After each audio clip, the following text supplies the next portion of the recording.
Bismillahirrahmanirrahim. Assalamualaikum warahmatullahi wabarakatuh. Perkenalkan, nama saya Mariani. NIM saya 120111029. Prodi saya Pendidikan Islam Anu Usia Dini kelas 4A, semester 4, Fakultas Tarbiyah dan Ilmu Keguruan, mata kuliah Kisah-Kisah Teladan, dosen pengampu Bapak Dr. Haji Pandi dan Ibu Siska Petina, SPD MPD.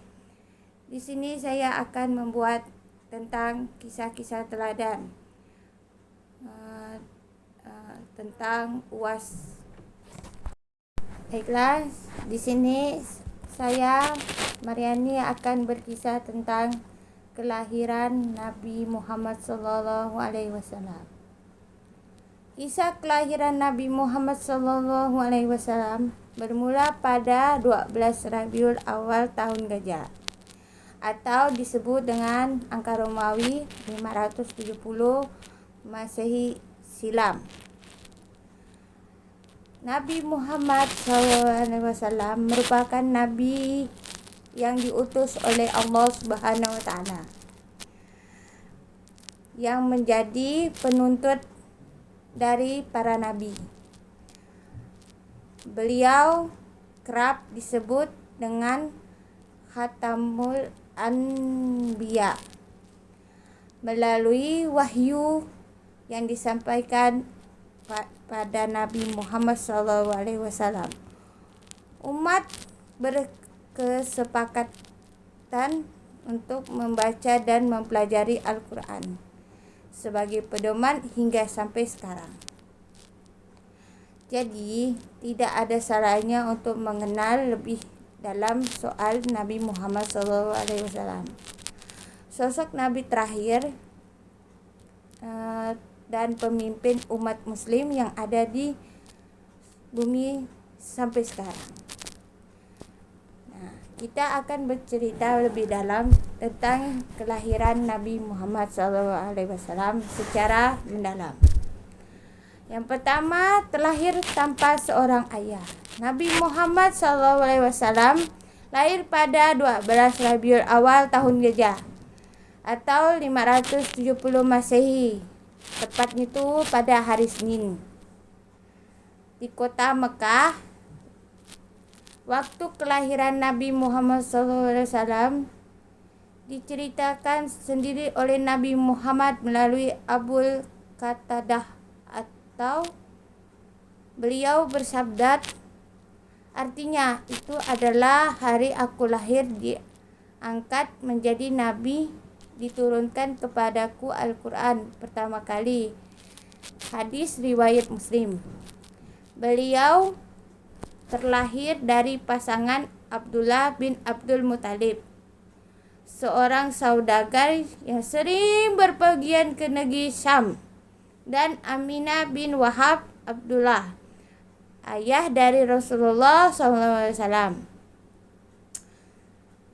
merupakan, kita lanjutkan lagi, ibu susuannya bernama Halimah bin Abi Zubair.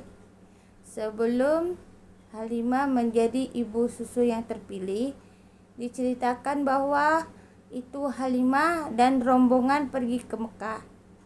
Mereka kemudian ditawarkan menyusui bayi Muhammad. Namun rombongan Halimah menolak tawaran tersebut. Mereka beralasan bahwa Nabi Muhammad itu adalah seorang anak yatim. Mereka membutuhkan imbalan dari sang bayi tersebut.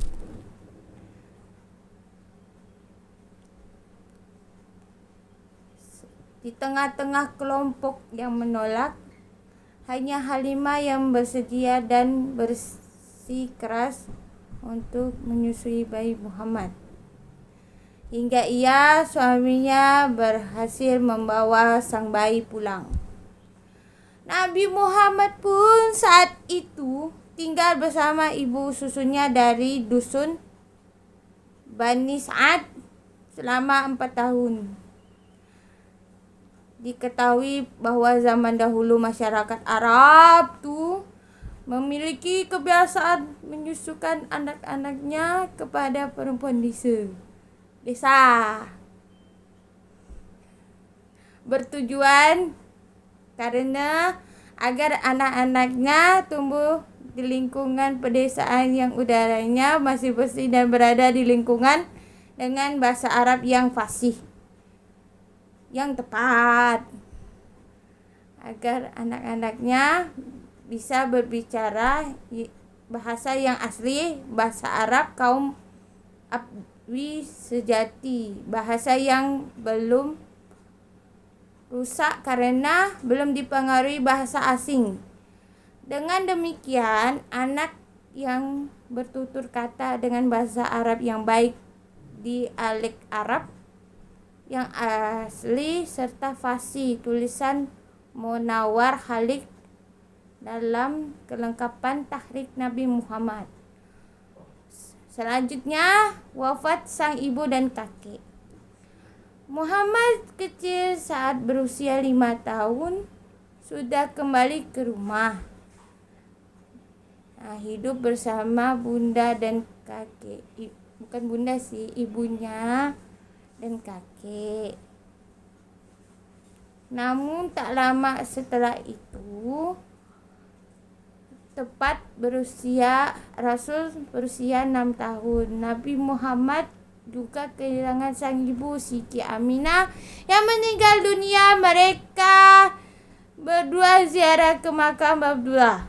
Aminah dikabarkan jatuh sakit sebelum dan dikuburkan di sebuah desa bernama Abwah. Alhasil Nabi Muhammad SAW kembali ke Mekah bersama Ummu Aiman, sosok pelayan di keluarga yang kemudian dianggap sebagai saudara sendiri oleh orang tua Nabi Muhammad SAW.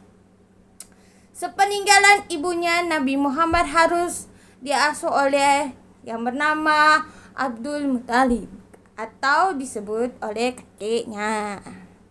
Sang kakek dikisahkan memiliki tempat spesial karena Nabi Muhammad menghabiskan masa kecil bersamanya.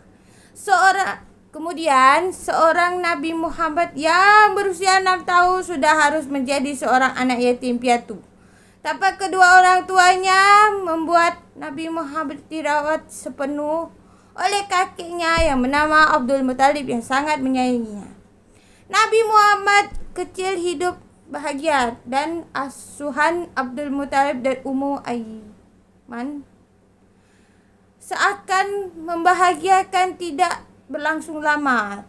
2 tahun kemudian, masa kecil Nabi Muhammad kembali kehilangan seorang yang istimewa baginya, yaitu sang kakek yang bernama tadi itu Abdul Muthalib.